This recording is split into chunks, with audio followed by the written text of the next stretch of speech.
The original idea for the Sisterhood of the Traveling Pants was stolen from an assistant editor, and all she got for it was a small bonus and a title change. The Sisterhood of the Traveling Pants turns 20 years old this week, so here are some things I bet you never knew about it. Yes, the story behind these traveling pants starts with a stolen idea. According to an Observer article written in 2006, future best-selling author Jodi Lynn Anderson was working as an assistant editor at the book packaging company Alloy Entertainment around the year 2000, when she pitched them a book idea about a group of girlfriends who share a pair of jeans, which was based on her own college experiences. Anderson even wrote a proposal for this book that ended up being sold to a publisher. She was under the impression that she might get to write the book herself, but then Alloy invited a number of writers to write samples for the book until ultimately Alloy co-president Anne Bracheris took the idea and wrote the book herself. Bracheris later told People, "I love the idea. A shirt can more easily fit different people, but jeans are more judgmental. It totally captured my fancy." The Sisterhood of the Traveling Pants hit bookshelves in 2001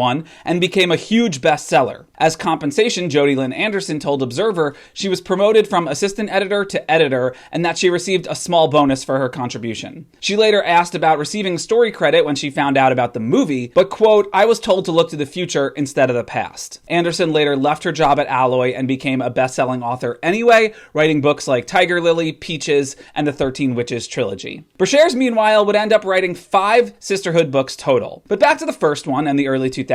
Like I said, it was a bestseller, moving more than 1.5 million copies, and it won a bunch of awards, so naturally Hollywood came calling. The Princess Diaries producer Deborah Martin Chase loved the book and started developing it at Warner Brothers. She then brought on You've Got Mail writer Delia Ephron, aka Nora Ephron's sister, to write the screenplay. Chase recalled, "Her first draft comes in, and it's great, and all of a sudden we have a blinking green light." Helen Hunt was briefly considered for director, but then Chase met with Ken Kwapis, who directed Dunstan Checks In and a bunch of television. Kwapis was hesitant though after first hearing the logline, telling Entertainment Weekly, "There was a one-line description, 4 teenage girls share a pair of pants." And I thought, what? I didn't have the highest expectations based on that one-liner, but when I read the script, I was stunned by how emotionally deep it was. That's the thing that was the most exciting. This is not about a pair of pants, this is about 4 young women dealing with some serious life issues. After I read the script, I thought, wow, this could be quite an emotionally meaty picture, so that's what really drew me to it. Kwapis pitched his emotional connection to the story and how it reminded him of American Graffiti. Chase was impressed and brought him on as director. By now it's 2003 and it's time to cast the 4 young women who will play the leads. America Ferrera was the first person cast in the film as Carmen, after she made an impression with her film acting debut in Real Women Have Curves. Ferrera recalled, "I got the script and said there's no way I'm reading a script called The Sisterhood of the Traveling Pants. It sounds way too cheesy. And it sat on my desk for a whole school year. Finally my agent was like, please just read it, and then of course I read it and was like laughing and sobbing." They then offered Lena to Alexis Bledel, but she actually passed on the project. So they went out to Smallville star Kristen Crook, and they lined up Misha Barton to play Bridget. But then Warner Brothers decided to prioritize Hilary Duff's A Cinderella Story, so it delayed The Sisterhood of the Traveling Pants by a year, and that meant that Barton and Crook were no longer available. So they went back to Alexis Bledel, who this time said yes, and around this time they also cast Amber Tamblyn as Tibby. But they still needed a Bridget, and they brought in a number of future famous women, including Kaylee Cuoco, Alexis Penavega, Missy Peregrym, and Olivia Wilde. It came down to Wilde, Peregrym, and Blake Lively, the 16-year-old daughter of actor Ernie Lively. Kwapis recalled, "Blake came in without anything on her resume. She'd never had an acting job before, but it was so clear in the room that she had this intuitive connection to that character. She had some tough stuff to pull off, and she did so beautifully." Lively booked the role, making this her first major Hollywood film. Her actual dad, Ernie, played her father in the film. During the rehearsal and filming process, the 4 women became fast friends. Lively said, "We were finding any excuse that we could to hang out with each other. I was still in show choir in high school, and the girls would come to my show choir performances at school." Amber Tamblyn recalled taking Alexis Bledel to a club and making her enter a breakdancing contest, which Bledel ended up winning. The grand prize was a t-shirt. Kwapis also helped them bond and find their characters during the rehearsal process. Quote, "I gave each of the 4 actors $75, and I instructed them to go to a thrift store in Vancouver where we were shooting, and their job was to buy something in character and to advise the others about what they should buy in character. I didn't go with them, but the 4 actors came back and they reported that it was a remarkable bonding experience for them." The production also taught Alexis Bledel how to ride a Vespa, scuba dive,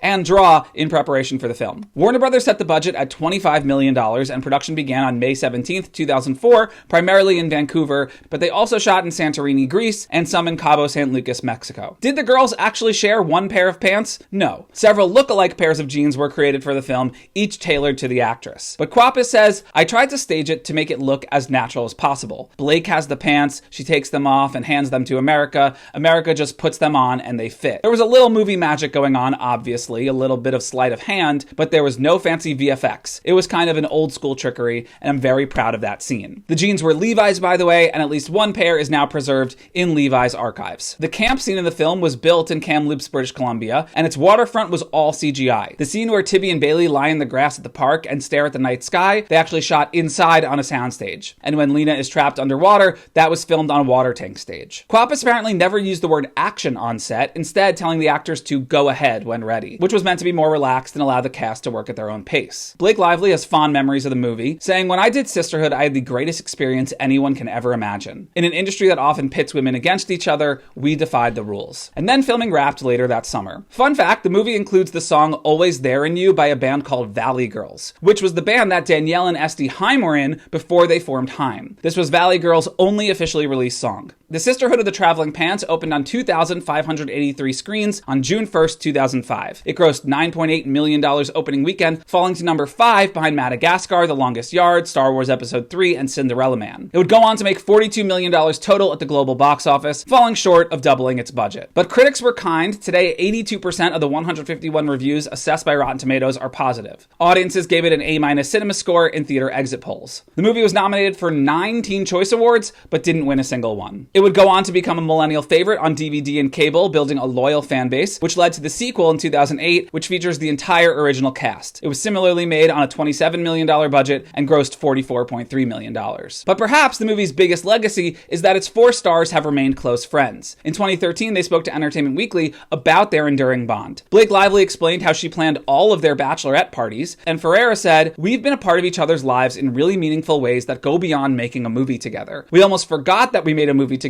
because our friendship was created from so many other experiences. The fact that our friendship started in this beautiful film that was so meaningful to all of us and to our lives and our careers and to our friendship, we are always so grateful for it." So would they all return for a legacy sequel? Anne Bashairs did write further novels that saw the girls getting older, and in 2013 the cast said they would be open to it, while producer Chase said last year she would love to revisit the franchise. Quote, "I'm doing sequels to some of my other classic movies right now. I think, time has gone by and the audiences still very much want it. So maybe." And if you've made it to the end of this video, drop a jeans emoji in the comments.